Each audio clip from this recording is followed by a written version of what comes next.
Hai Tribuners, apa kabar? Semoga selalu semangat ya, terutama di hari ini, hari Senin 21 Februari 2022.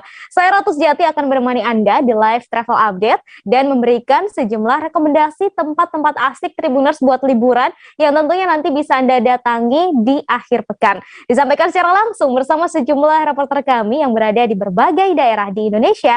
Inilah live travel update selengkapnya. Baik, Tribuners tahu nggak sih kalau kota Parepare ini memiliki keindahan alam yang nggak kalah dengan daerah lain.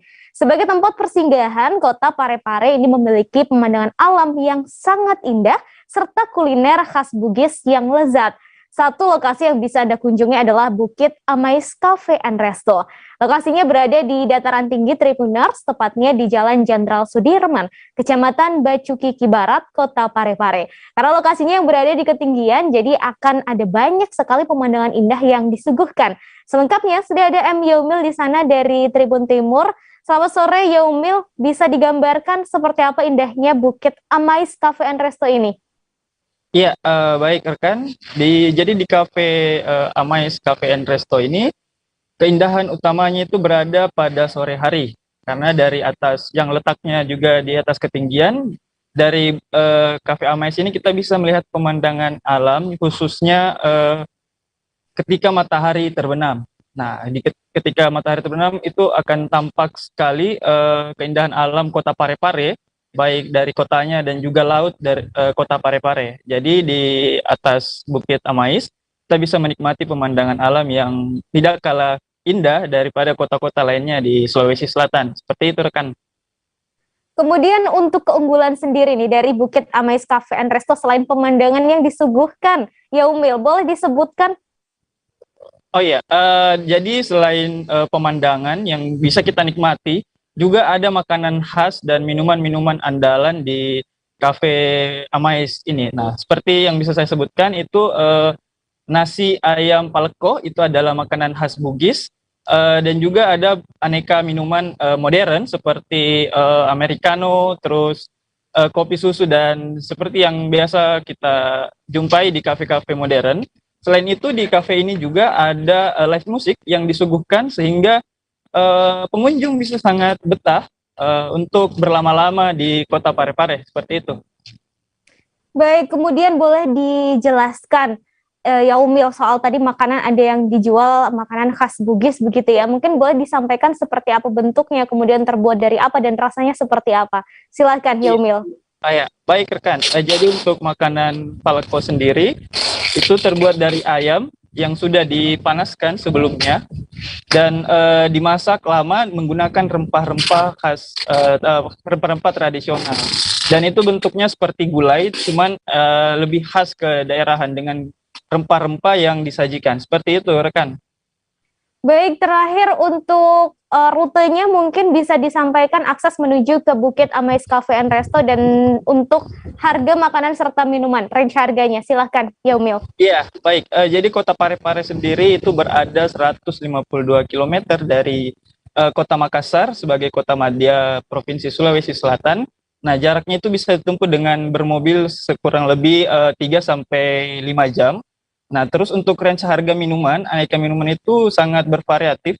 Itu mulai dari harga 15.000 sampai 30.000 untuk minuman. Terus untuk makanan, range harganya itu dari 20.000 sampai 100.000. Juga ada paket yang tersedia, seperti yang saya sebutkan tadi, khas makanan khasnya itu ayam paleko. Itu kalau dipaketkan dia bisa harganya 100.000. Itu untuk porsi 4 orang, seperti itu rekan. Baik, terima kasih Yaumil atas rekomendasi lokasi kulinerannya ya. Ada Bukit Amais Cafe and Resto Tribuners yang bisa Anda coba. Terima kasih Yaumil. Baik. Dari kota Parepare, Ratu ke Kabupaten Belitung. Sejumlah tempat di Kabupaten Belitung maupun Kabupaten Belitung Timur, Tribuners ini menjadi calon geosite baru dalam Geopark Belitung. Tempat tersebut yakni Pulau Buku Limau, Batu Begalang, Bukit Pepapuyo, dan Pulau Mendanau. Memiliki potensi yang beragam, keempatnya ini akan menambah geosite yang ada di Pulau Belitung. Untuk informasi selengkapnya, sudah ada Adelia di sana yang siap menerangkan soal geosite di Belitung ini. Selamat sore, Adelia. Selamat sore rekan Ratu. Baik, boleh disampaikan ada berapa banyak geoset sih yang ada dalam Geopark Belitung saat ini? Baik Ratu dan Tribuners, saat pengajuan Geopark Belitung sebagai UNESCO Global Geopark pada beberapa tahun yang lalu, ada 17 geosite yang tersebar di Pulau Belitung, baik di Kabupaten Belitung maupun Kabupaten Belitung Timur. Kemudian pada akhir tahun 2021 lalu, ada penambahan 4 geosite baru, yakni Gunung Kubing di Desa Perpat, Linsum Kawai di Simpang Rusa, kemudian juga geosite Tanjung Rusa dan geosite Pulau Seliu. Nah, kini Badan Pengelola Geopark Belitung pun sedang menilai beberapa tempat yang akan menjadi calon geosite baru dalam Geopark Belitung, Ratu. Kemudian ini kan tadi sudah disebutkan ya di awal ada 4 calon geosite baru di Belitung. Nah, ini bisa dijelaskan seperti apa potensi yang ada di 4 calon geosite baru tersebut, Adelina? Baik rekan Ratu, memang tadi ada beberapa tempat yang akan disebut-sebut akan menjadi geosite baru karena memiliki potensi yang beragam baik dari segi geologi, biodiversitas dan ataupun budaya. Seperti contohnya misalnya di Pulau Mendanau di Belitung dan Bukit Pepapuyo. Nah, seperti di Bukit Pepapuyo ini memiliki potensi karena merupakan hutan kerangas yang terhampar luas serta memiliki cerita kerajaan masa lampau yang masih dipercaya oleh masyarakat setempat. Sementara juga di Pulau Mendanau ini memiliki potensi yang beragam, baik dari keunikan geologi karena merupakan singkapan dari formasi Gunung Tajam yang berada di Pulau Belitung, juga memiliki keanekaragaman budaya yang masih digeluti masyarakat setempat, seperti adanya kesenian keroncong Stambul Fajar, Ratu. Baik, kemudian setelah tadi dijelaskan ya ada banyak sekali potensi yang dimiliki oleh calon geosite baru ini. Lalu untuk persiapannya sendiri, apa sih sebenarnya yang harus atau yang perlu dipersiapkan begitu oleh calon geosite baru ini? Silakan, Adelina. Baik, Ratu dan Tribuners, sebelumnya kami juga telah mewawancarai Sekretaris Badan Pengelola Geopark Belitung, yakni Anita, di mana ia mengatakan memang ada persiapan yang harus dilakukan para calon geosite baru ini, seperti misalnya di Pulau Mendanau yang terdiri dari 3 desa, yakni Desa Suakbual, Desa Selat Nasik, dan Desa Petaling, perlu ada komunitas masyarakat yang mengelola dan mempersatukan warga ketiga desa tersebut, sehingga dengan demikian, jika sudah ada komunitas nantinya yang menaungi, maka sudah bisa menjadi geosite baru, Ratu. Baik, terima kasih Adelina atas informasinya soal calon geosite baru ya yang ada di Kabupaten Belitung. Terima kasih. Berikutnya Tribuners, satu dari puluhan destinasi wisata yang menarik di Kota Singkawang, Provinsi Kalimantan Barat adalah Pulau Simping. Nah, untuk informasi Tribuners, Pulau Simping ini merupakan pulau terkecil di dunia yang telah diakui dan tercatat di PBB. Jarak pulaunya hanya sekitar 100 meter dari pesisir pantai Singkawang. Tribuners ini bisa menikmati atau melihat Pulau Simping sambil bersantai di sekitar pantai ini. Banyaknya pepohonan di sekitar pantai membuat suasananya menjadi sangat asri dan tentunya teduh juga ya. Sangat cocok sebagai tempat berekreasi bersama keluarga sambil melihat Pulau Simping dari kejauhan. Untuk melihat pulau terkecil di dunia ini sudah ada Rizky Kurnia dari Tribun Pontianak di sana. Selamat sore, Rizky. Halo, selamat sore Ratu. Baik Rizky, boleh disampaikan seperti apa sih suasana di pantai sekitar Pulau Simping ini? Silahkan Rizky. Ya, baik Ratu dan juga Tribuners. Ya, untuk suasana di pesisir pantai di sekitar Pulau Simping ini sangat nyaman sekali. Tempatnya memang asri, kemudian sejuk, kemudian juga ditambah tiupan angin sepoi-sepoi dari arah laut juga menambah kenikmatan untuk bersantai di sekitar pantai ini, Ratu. Nah, ditambah lagi, di dekat pantai ini juga sudah ada beberapa penjual minuman dan juga cemilan. Kemudian disediakan pula fasilitas seperti kursi, meja, dan juga karpet. Jadi, pengunjung yang datang bisa bebas memilih tempat untuk bersantai sambil memesan minuman ataupun cemilan sembari melihat pemandangan Pulau Simping dari pesisir pantai. Kemudian perairan di sekitar pantai di dekat Pulau Simping ini ataupun di pesisir pantainya ini juga merupakan perairan yang dangkal. Jadi bagi orang dewasa maupun anak-anak aman untuk berenang di sekitar pantai ini, meskipun tetap harus waspada untuk mencegah hal yang tidak diinginkan khususnya saat gelombang tinggi. Walaupun tidak begitu jernih airnya, tapi tidak jarang pengunjung bermain air dan berenang di bibir pantai di Pulau Simping ini. Dan juga Tribuners, di sekitaran pantai juga ada berbagai ornamen patung-patung hewan berukuran besar seperti harimau, ular, kelinci, hingga patung naga, karena pantai ini masih masuk wilayah yang dikelola oleh Tanjung Bajau Beach. Dulunya di Pulau Simping ini terdapat jalan atau trek yang bisa digunakan untuk menyeberang. Namun sejak sekitar 5 tahun lalu jalan tersebut rusak karena memang sudah termakan usia. Tapi Tribuners yang ingin naik ke Pulau Simping masih bisa diantarkan dengan menggunakan perahu yang sudah disediakan oleh masyarakat sekitar. Begitu, Ratu. Kemudian Rizky, ini kan tadi sudah disebutkan ya bahwa Pulau Simping ini menjadi pulau terkecil tidak hanya di Indonesia tapi di dunia. Nah, boleh disampaikan bagaimana sejarah dari Pulau Simping ini, Rizky? Ya, baik Ratu. Jadi Pulau Simping ini sebetulnya ditemukan secara kebetulan.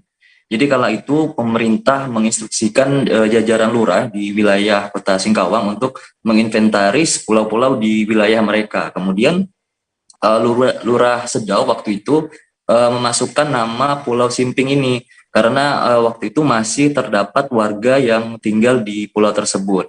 Namun karena terjadi abrasi, warga yang tinggal di pulau lama-kelamaan pindah ke daerah lain dan hanya menyisakan Pulau Simping yang tidak berpenghuni.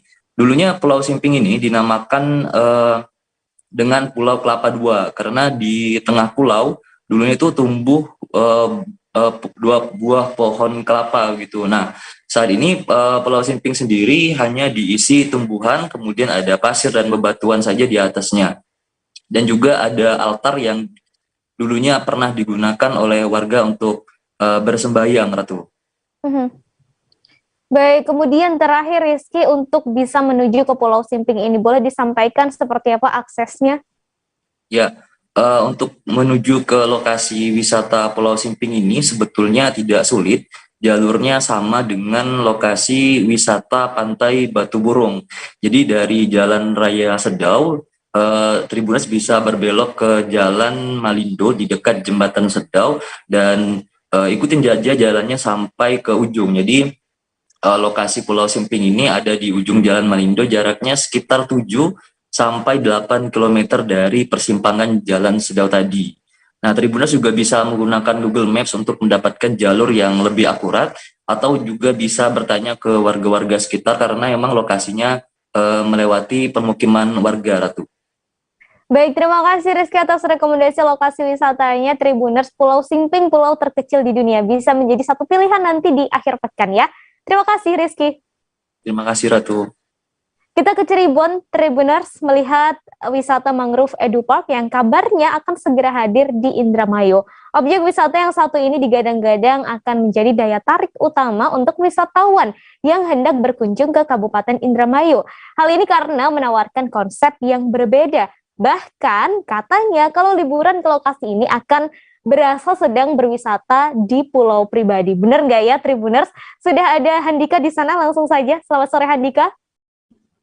Halo, selamat sore Ratu. Baik Handika, boleh disampaikan, ini kan tadi disebutkan ya kalau berlibur di Mangrove Edu Park ini rasanya seperti berlibur di pulau pribadi. Ini apakah benar? Boleh dijelaskan begitu seperti apa wisata di sana? Baik rekan Ratu dan Tribuners, benar bahwa wisata Mangrove Edu Park ini seperti serasa berlibur di pulau pribadi ya, di mana konsep wisata yang ditawarkan dari wisata Mangrove Edu Park ini sangat berbeda dibanding wisata-wisata lain yang ada di Kabupaten Indramayu.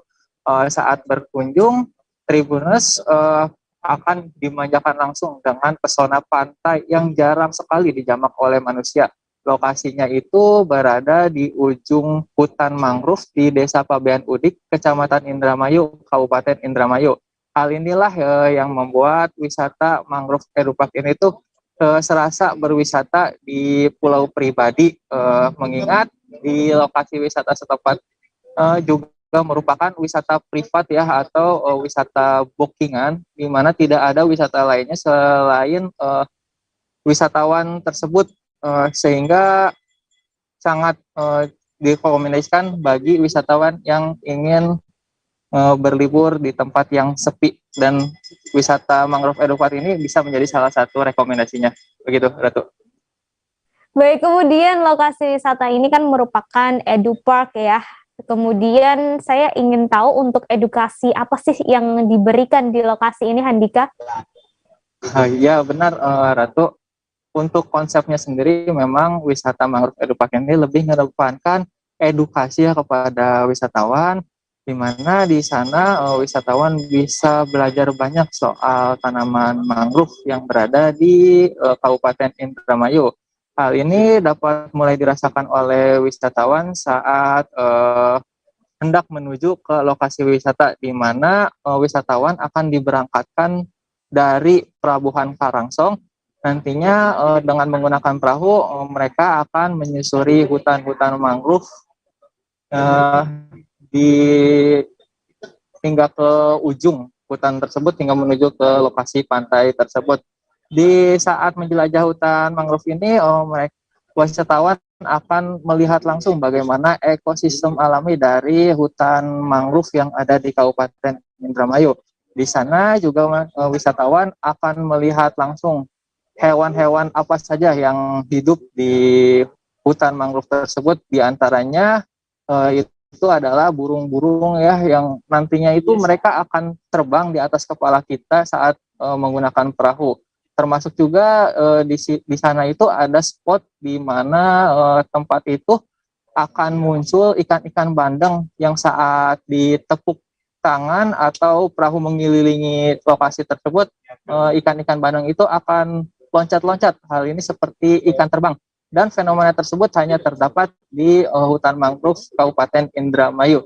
Selain itu, di tempat tersebut karena ini memang wisata privat ya, jadi pengelola juga menyediakan tour guide nantinya, dan tour guide itu akan menjelaskan sejumlah edukasi soal mangrove, mulai dari jenis mangrove, pengolahan mangrove, dan lain sebagainya, termasuk hewan-hewan yang dibudidayakan di kawasan hutan mangrove itu tersendiri. Begitu, Ratu. Baik, ini dari tadi penjelasan yang diberikan oleh Handika sangat menarik sekali. Nah, yang paling penting, ini wisatanya sudah bisa dikunjungi wisatawan kah atau masih menunggu untuk dibuka untuk umum begitu, Handika? Untuk wisata mangrove Edu Park ini sayangnya masih belum dibuka untuk umum ya, Ratu, karena mengingat proses pembangunannya memang masih berjalan. Saat ini baru sekitar 60% atau 70%, dan pengelola pun saat ini masih mengurus perizinan ya untuk izin wisata itu sendiri. Hanya saja menurut pengelola mereka memprediksi wisata mangrove Edu Park ini sudah bisa dirasakan oleh para pengunjung di pertengahan 2022 ini, gitu, Ratu. Baik, terima kasih Handika untuk Tribuners yang sudah nggak sabar ya untuk menuju ke Mangrove Edu Park. Ini ditunggu dulu karena nanti akan baru bisa dikunjungi di pertengahan tahun. Terima kasih Handika. Tadi Handika juga sempat melakukan wawancara dengan seorang pengelola Mangrove Edu Park, Abdul Latif. Berikut liputannya untuk Anda. Jadi harapan kita ke depan bahwa kita ini mampu cerita tentang apa itu mangrove sebenarnya seperti itu. Jadi lebih mendorong bahwa orang kesini itu benar-benar mau belajar. Yang kedua, kita siapkan beberapa fasilitas lah. Jadi selain mereka melihat ekosistem di mangrove itu sendiri, mereka bisa belajar tentang jenis, yang lainnya belajar tentang olahan tentang mangrove itu sendiri. Di sini fasilitas apa aja nih, Pak? Ya sementara ini baru beberapa lah, ada mungkin tempat untuk tadi cerita tentang edukasi ya, belajar. Kedua, kita siapkan beberapa budidaya, budidaya yang bisa kita lihat ya. Di situ ada budidaya kepiting, ada bandeng juga, ada rumput laut. Nah, terus mungkin ke depan jangka panjangnya ada kerapu juga. Jadi sederhananya begini, kenapa kita harus cerita tentang budidaya? Selama ini orang takut untuk tanam mangrove. Nah, mereka sendiri wajar bahwa yang lahan yang ditanami mangrove akan sempit dibandingkan dengan tidak ada tanaman mangrove. Nah, jadi semestinya kita mengalihkan tadi budidayanya. Jadi kalau sama-sama bandeng ya jelas kita kalah dari sisi ekonomi. Tapi kalau ceritanya kita alihkan dari bandeng ke kepiting, dari bandeng ke kerapu, jelas punya nilai ekonomi tinggi. Nah, itu yang coba kita sampaikan, bahwa berbudidaya dalam konteks ilmu pesisir itu harus begitu. Berarti selain wisata juga edukasi ya ini. Kita lebih mendorong edukasinya. Nah, di sini karena tadi cerita kita siapkan fasilitas lah. Ada tempat untuk ngopi, ada juga mungkin sekedar bermalam ya kita siapkan. Ini infonya kan wisata privat itu gimana tuh, Pak?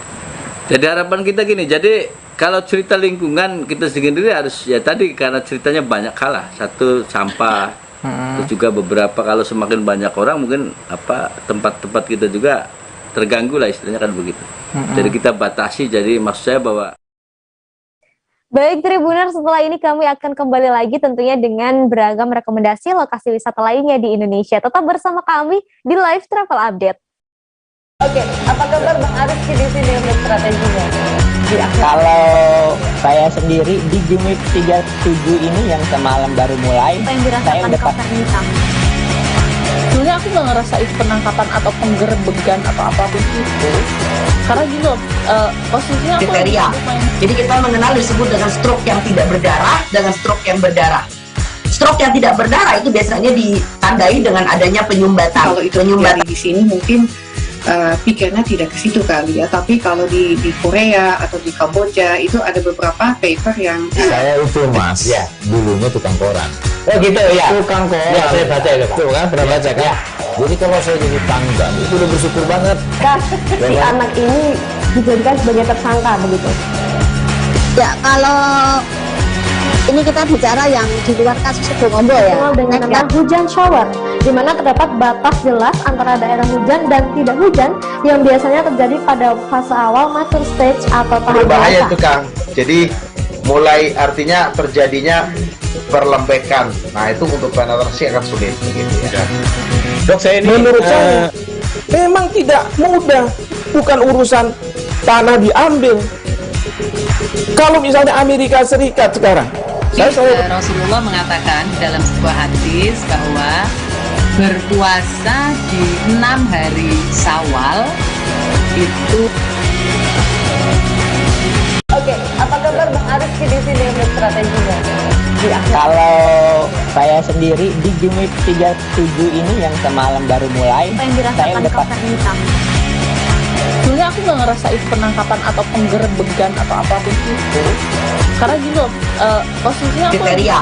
Jadi kita mengenal disebut dengan stroke yang tidak berdarah dengan stroke yang berdarah. Stroke yang tidak berdarah itu biasanya ditandai dengan adanya penyumbatan. kalau itu terjadi di sini mungkin pikirnya tidak ke situ kali ya, tapi kalau di Korea atau di Kamboja itu ada beberapa paper yang saya itu Mas, ya dulunya tukang koran. Oh gitu ya, Tukang koran. Ya, saya baca itu Pak. Tuh kan, pernah baca kan? Ya. Jadi kalau saya jadi tangga, itu udah bersyukur banget. Si anak ini dijadikan sebagai tersangka begitu. Ya, kalau ini kita bicara yang di luar kasus Sebongombo ya. Dengan nama hujan shower, di mana terdapat batas jelas antara daerah hujan dan tidak hujan yang biasanya terjadi pada fase awal mature stage atau tahap Berbahaya dewasa. itu Kang. Jadi mulai artinya terjadinya perlembekan. Nah itu untuk penetrasi akan sulit begitu ya. Dok, saya ini menurut saya memang tidak mudah, bukan urusan tanah diambil. Kalau misalnya Amerika Serikat sekarang, Rasulullah mengatakan dalam sebuah hadis bahwa berpuasa di 6 hari Syawal itu. Oke, apa kabar Bang Arif di sini untuk strateginya? Kalau saya sendiri di Jumit 37 ini yang semalam baru mulai, Apa yang saya dirasakan udah kawasan ini Kang? sebenarnya aku nggak ngerasain penangkapan atau penggerbegan atau apapun itu, karena gini loh, posisinya aku kriteria. Jadi kita mengenal disebut dengan stroke yang tidak berdarah dengan stroke yang berdarah. Stroke yang tidak berdarah itu biasanya ditandai dengan adanya penyumbatan. kalau itu terjadi di sini mungkin pikirnya tidak ke situ kali ya, tapi kalau di Korea atau di Kamboja itu ada beberapa paper yang saya itu Mas, ya dulunya tukang koran. Oh gitu ya, Tukang koran. Ya, saya baca itu Pak. Tuh kan, pernah baca kan? Ya. Jadi kalau saya jadi tangga itu udah bersyukur banget. Si anak ini dijadikan sebagai tersangka begitu. Ya, kalau ini kita bicara yang di luar kasus Sebongombo ya. Dengan nama hujan shower, di mana terdapat batas jelas antara daerah hujan dan tidak hujan yang biasanya terjadi pada fase awal mature stage atau tahap Berbahaya dewasa. itu Kang. Jadi mulai artinya terjadinya perlembekan. Nah itu untuk penetrasi akan sulit gitu ya. Dok, saya ini Menurut saya memang tidak mudah, bukan urusan tanah diambil. Kalau misalnya Amerika Serikat sekarang, Rasulullah mengatakan dalam sebuah hadis bahwa berpuasa di 6 hari Syawal itu. Oke, apa kabar Bang Ariski di sini untuk strateginya? Kalau saya sendiri di Jumip 37 ini yang semalam baru mulai, Apa yang saya dirasakan udah Kapten Hitam? Sebenarnya aku nggak ngerasain penangkapan atau penggerebegan atau apapun itu, karena gini loh, posisinya aku Kriteria. Jadi kita mengenal disebut dengan stroke yang tidak berdarah dengan stroke yang berdarah. Stroke yang tidak berdarah itu biasanya ditandai dengan adanya penyumbatan. Kalau itu terjadi di sini mungkin pikirnya tidak ke situ kali ya, tapi kalau di Korea atau di Kamboja itu ada beberapa paper yang saya itu Mas, ya, dulunya tukang koran. Oh gitu ya. Tukang koran. Ya, saya baca itu, Pak. Tuh kan, pernah baca kan? Ya. Jadi kalau saya jadi tangga itu udah bersyukur banget. Si anak ini dijadikan sebagai tersangka begitu. Ya, kalau ini kita bicara yang di luar kasus Sebongombo ya. Dengan nama hujan shower, di mana terdapat. Terima kasih Tribuners, Anda masih di live travel update bersama saya Ratu Jati. Kita kulineran dulu Tribuners ke bakmi ayam Roxy yang lagi populer banget di Jakarta. Lokasinya ada di Jalan Cikini Raya, Menteng, Jakarta Pusat. Bakmi Roxy cabang Cikini ini adalah salah satu yang teramai bila dibandingkan dengan cabang lainnya. Kabarnya Tribuners 50 kg bakmi ini ludes terjual saat hari libur. Selengkapnya sudah ada Desi dari Warta Kota di sana. Selamat sore, Desi. Ya, selamat sore Ratu. Baik, Desi, boleh disampaikan sudah memiliki banyak cabang. Lalu bagaimana dengan sejarah mie ayam Roxy Cikini ini? Silakan Desi. Mie ayam Roxy sendiri sebenarnya sudah ada di Jakarta sejak tahun 1995. Awalnya itu mie ayam Roxy berada di kawasan Roxy, Tanah Abang, Jakarta Pusat. Kemudian tidak lama kemudian mie ayam ini karena saking populernya membuat cabang di Cikini, Menteng, Jakarta Pusat. Nah, kalau yang dari banyaknya cabang yang dibuat setelah berpuluh-puluh berada di Jakarta, salah satu cabang yang populer ini berada di Cikini. Cikini sendiri per harinya 50 kg ini bisa dihabiskan atau sekitar 900 mangkok habis terjual setiap harinya. Kemudian juga rasa mie ayam ini juga cukup lezat dengan rasa yang gurih dan halal seperti itu, Ratu. Baik, kemudian boleh disampaikan, dideskripsikan rasanya begitu, lalu berapa harganya hingga menu yang disajikan? Apakah memang hanya menjual mie ayam saja atau ada menu lain di sana? Silakan. Ya, selain menjual mie ayam, di sana juga ada tambahan topping seperti bakso dan pangsit. Apabila hanya mie ayam saja itu harganya hanya Rp17.000, namun apabila ditambah bakso dan juga pangsit maka harganya menjadi Rp22.000. Selain ada mie ayam, di sana juga pembeli bisa membeli pun ayam, kemudian juga ada kitiau ayam. Kemudian juga ada es campur ya, apabila bisa melengkapi makan ayam sana. Seperti itu, Ratu.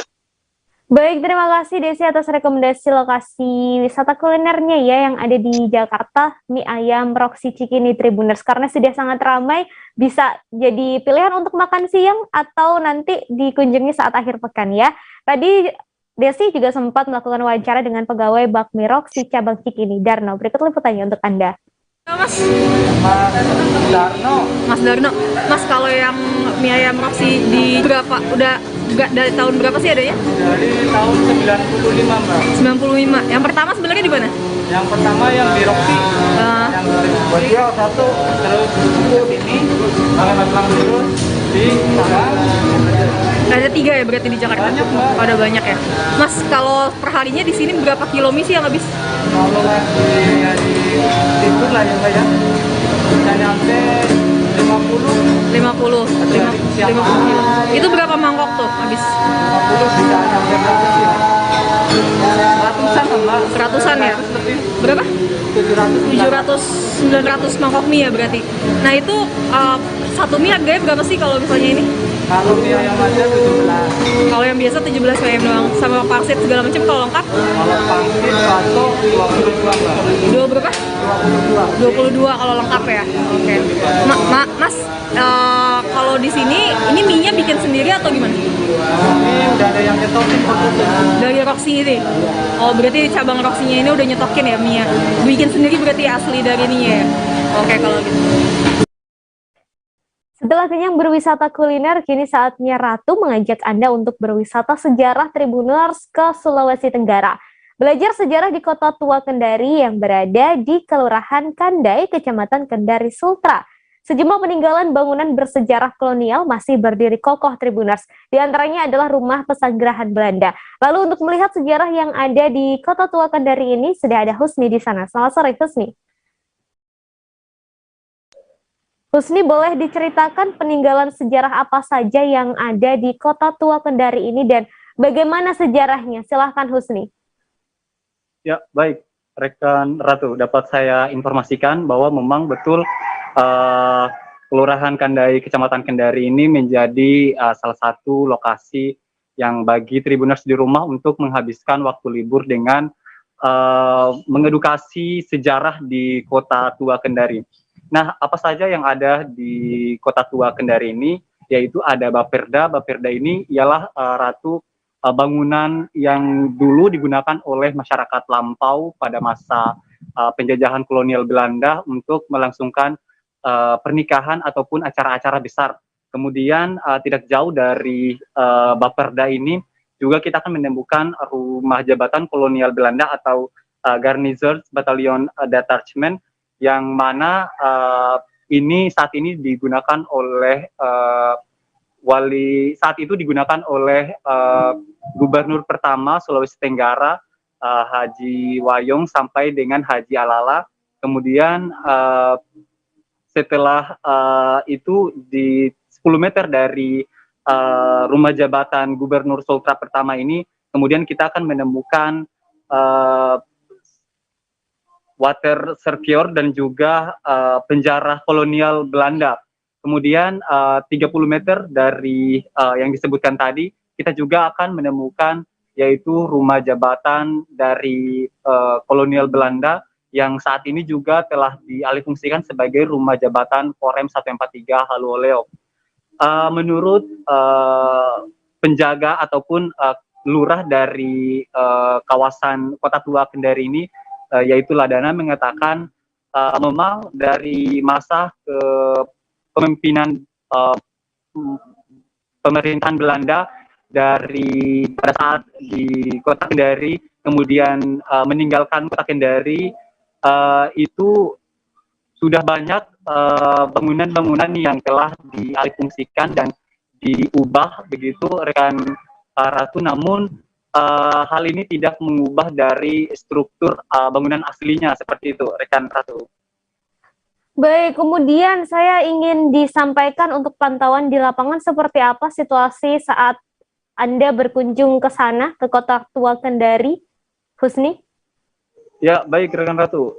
Saat memang waktu minggu kemarin kita berkunjung ke Kota Tua Kendari ini dan di lokasi sangat ramai dikunjungi oleh warga Kota Kendari, khususnya warga yang ingin melangsungkan pernikahan dan untuk melakukan prosesi foto prewedding seperti itu, rekan Ratu. Baik, terakhir untuk bisa berkunjung ke Kota Tua Kendari ini, boleh disampaikan aksesnya seperti apa, Husni? Ya, untuk akses menuju ke Kota Tua Kendari ini, Tribuners tidak perlu khawatir sebab dapat menggunakan kendaraan pribadi maupun kendaraan umum. Dari Bandara Haluoleo Kendari itu sekitar 40 menit perjalanan, kemudian dari jembatan, maksud kami Pelabuhan Nusantara Kota Kendari itu dapat ditempuh sekitar 10 menit saja, Tribuners. Baik, terima kasih Husni atas informasi dan juga rekomendasi lokasi wisata sejarahnya ya yang ada di Kendari, Tribuners Kota Tua Kendari. Bisa jadi satu pilihan. Terima kasih Husni. Berikutnya Tribuners mencari tempat sarapan yang enak dan murah meriah di Sukoharjo. Nah, Ratu memiliki rekomendasi Tribuners. Ada satu warung makan populer dan viral di media sosial. Namanya adalah Warung Pak Rudi 21 Wirun. Lokasinya ada di Godean Wirun, Kecamatan Mojolaban, Kabupaten Sukoharjo, Jawa Tengah. Makanan yang dijual beragam dengan rasa yang enak dan harga yang tentunya murah Tribuners. Ada makanan dan minuman apa saja ya di warung ini selengkapnya sudah terhubung dengan Nurul. Selamat sore Nurul. Selamat sore Ratu. Baik, Nurul boleh disampaikan lokasi dan jam operasional dari warung Pak Rudi 21 Wirun ini, silahkan. Baik Ratu, untuk warung Pak Rudi 21 Wirun ini ada di Kecamatan Mojolaban, Sukoharjo, Jawa Tengah. Warungnya ini lokasinya tidak jauh dari Puskesmas Mojolaban yang bisa ditempuh sekitar 5 menit perjalanan saja menggunakan kendaraan baik itu motor maupun mobil. Kemudian warung ini buka mulai pukul setengah 8 pagi sampai pukul 2 siang Ratu. Jadi cocok buat untuk Tribuners yang sedang mencari menu sarapan atau menu makan siang. Baik, kemudian untuk menu dan juga harga makanan yang ada di warung Pak Rudi 21 Wirun ini boleh disampaikan menunya ada apa saja dan harganya, silakan Nurul. Baik Ratu, sesuai dengan namanya, di warung Pak Rudi ini menyediakan 21 pilihan lauk, mulai dari sayur bayam, kangkung, lodeh, dan lain sebagainya, lengkap dengan ikan, ayam, kemudian ada aneka gorengan dan juga bacem. Untuk harganya pun juga terjangkau, mulai dari Rp5.000 saja. Jadi pengunjung yang datang untuk makan di tempat, khususnya untuk makan nasi sayur, itu apabila makannya habis, hanya dikenakan biaya Rp5.000 saja. Tapi kalau makannya tidak habis, akan dikenakan biaya Rp7.000, Ratu. Oh baik, berarti memang memiliki konsep yang unik dan berbeda dari warung-warung yang lain ya, Nurul. Kemudian, disebutkan bahwa warung ini viral di media sosial. Nah, boleh disampaikan sebenarnya apa sih yang membuat warung ini jadi viral gitu? Apakah ada cara khusus juga untuk memesan makanan yang ada di sana, Nurul? Iya Ratu, warung Pak Rudi ini viral di medsos lantaran yang pertama rasanya enak karena warung ini masih masak menggunakan tungku dan juga bara api secara tradisional.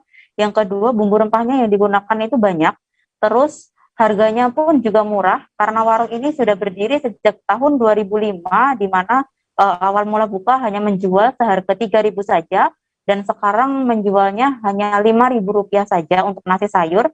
Kemudian warung ini pun juga cukup unik karena pengunjung yang datang bisa langsung makan dan atau dibawa pulang. Jadi untuk cara pesannya sendiri ada dua cara, untuk dine in dan juga take away. Untuk makan di tempat, pengunjung bisa langsung ambil nasi dan juga lauknya, kemudian bayar di akhir. Untuk porsinya tetap sama, mau porsi besar atau porsi kecil untuk nasi sayur dihargai Rp5.000 saja. Kemudian untuk yang dibawa pulang, pengunjung tinggal langsung bilang kepada yang penjaga lauknya, kemudian langsung dibawa ke kasir untuk dibayar, Ratu. Baik, terima kasih Nurul atas rekomendasi lokasi kulinerannya ya. Itu tadi Tribuners sederet lokasi wisata yang bisa Anda kunjungi untuk menghabiskan liburan atau nanti di akhir pekan.